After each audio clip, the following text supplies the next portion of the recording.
and then she describes what all the things are, and I'd be jogging along, like singing these songs, picturing myself, I'm dancing on the stage, and then I saw her in concert, like she like takes a guy out and like has a full-on relationship with him on stage. And I think that was kind of the image and I thought, that can't possibly be God's best for me, having sex with random men on stage. And yet somehow that seemed like an attractive picture. And so I think that was one of the ways I was like tearing down, you know, Jesus was trying to give me like, aim for more, aim for one guy, aim for like a relationship with a guy who actually loves you for something other than your sexual ability or the promises you make or how you look in a t-shirt and a pair of jeans. But I wasn't sure what the alternative was. And that's one of the things we'll talk about in a couple of weeks, like how do you know, one of the things you'll hear a lot of conversations about is this idea that, oh, well, we're sexual beings. Whether you're married or unmarried, wherever you are in life, we're sexual beings. And I don't know, I've wrestled a lot with that because I think, yeah, obviously we're beings created to be sexual, but I'm not sure how to contextualize that in different seasons of life. And so, and I'd love your thoughts on that too. So we'll kick that around. And then what was the first question? Oh, what kind of things do you not share in marriage? Yeah, so if you think your husband's getting fat, don't say that. You would think, you know, that's tearing down your house. I can't tell you how many women I've heard talking about their husbands in ways like, oh, all men are lazy, all men are, you know, they just disappear on Sunday because of football, all men are this, all men are that, or even, oh, my husband could never, he's useless with cars or with this or with that. And we almost get saying it like it's camaraderie, like quality girl time, complaining about our boyfriends or husbands or exes or even our brothers or fathers. I think it's like this weird little estrogen thing we get going where we think we'll get together and tear down the men. And I think, no, we're tearing down our houses. I think, you know, sort of metaphysically, there's something we give off when we're women who fundamentally don't like men. You know, does that kind of make sense? Like, you can feel that. And where I went to college, it was all women my first year, and then they admitted men. So it was a bunch of angry upper-class women. And I was taught very much, like, you don't let a guy open a door for you. I went home and told my dad, I'm not a girl, I'm a woman. He was just like, whatever, scary girl. My dad's a very old-fashioned guy. And I look back, and he was sort of just astonished that anyone would date me. Not because I was a bad person, but because I was such a expletive. Like, I think I walked around giving off this don't mess with me vibe. I am a woman, get out of my way, I can do whatever I want. And I think my dad's point was well taken. No one's trying to stop you. Like, I was fighting this battle with men that they weren't necessarily picking with me.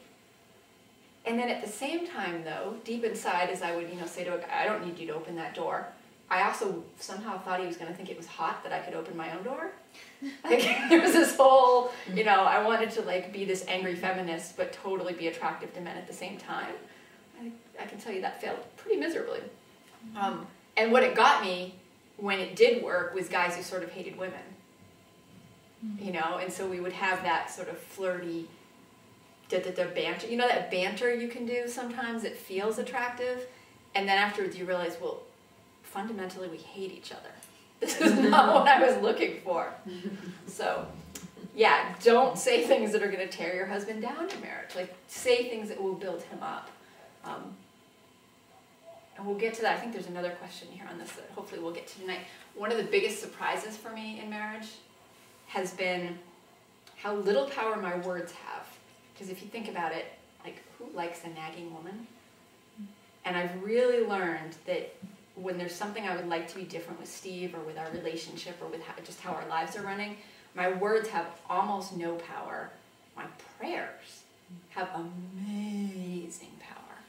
I think if you had, I was like maybe 5% clued in on the power of prayer in a relationship when I got married, and I wish someone had just sat me down and said, you'll figure out the rest, but here is the one thing you need. Pray when you want something to be different.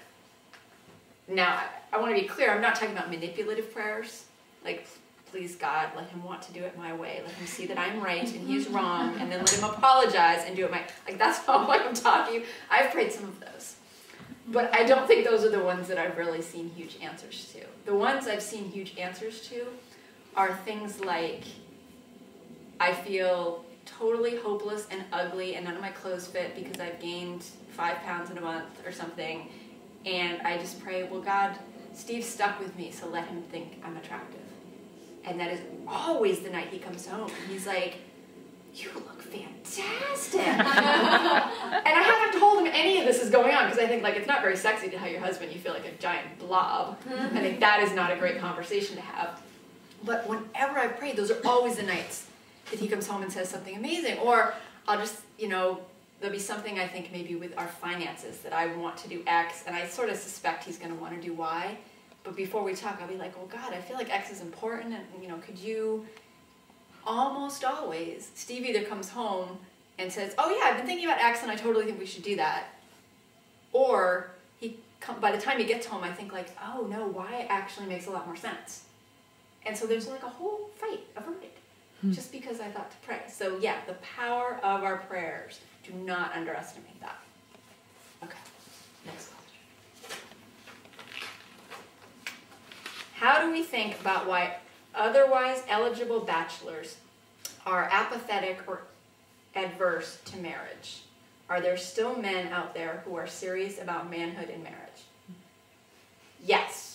Yes, there are. Yeah, I know, right? What do you think? Some question, where are they? Right, exactly. So, where are these men? Okay, so 2 questions. How do we think about men who just seem apathetic or adverse to marriage? Don't. I just think let them be. Because if, you know, actually when I was back doing New Age stuff, one of my teachers said something really, really brilliant. That's not New Age, it's not Christian, it's just good advice. She said, if the train doesn't stop at your station, it's not your train. Like, had I listened better, that would have served me well. If the train doesn't stop at your station, it's not your train. Like, so if a guy seems like he's not into marriage, and you are into marriage, let him be. Move on. And I think just because it doesn't look like there's the right number of guys to go around in whatever circumstance we're in, does not mean there are not the right number of guys to go around worldwide. Right? I mean, doesn't that make sense? Yeah. I have probably 20 people in my immediate circle of friends who met their spouses when one or both of them moved from someplace completely far-fetched. Like, I think, so to look around you and say, like, this is the pool of available men is slightly ridiculous. I understand the temptation. That's totally what I did everywhere I went. I felt like at one point I had to do what's called a fast, which is when you, like, stop yourself from doing something and kind of say, well, God, I want to connect with you more than I want to keep doing this thing I'm getting comfort from. And a lot of times people do that from food. I actually had to fast from staring at men's left hand to see if they were married. Because it had become compulsive for me. On the tea, every morning I was like scanning. And I wasn't even totally where I did it. I did it at work. Like, you know how sometimes you'll check out a girl's outfit, like, oh, cute boots. I was like, left hand, meetings, everything. I had no sense of decorum or appropriateness. I was always scanning people's left hand because any man could be it. And I think, yeah, I just think if a guy is sent by God for us, we won't have to scan his hand to make it happen. Like, I think we can. I mean, if he has a ring on his hand, leave him, walk away. Even if he's showing initiative, like he's not the guy for you. But yeah, I mean, if a guy just seems disinterested, let him be. There are lots of men in the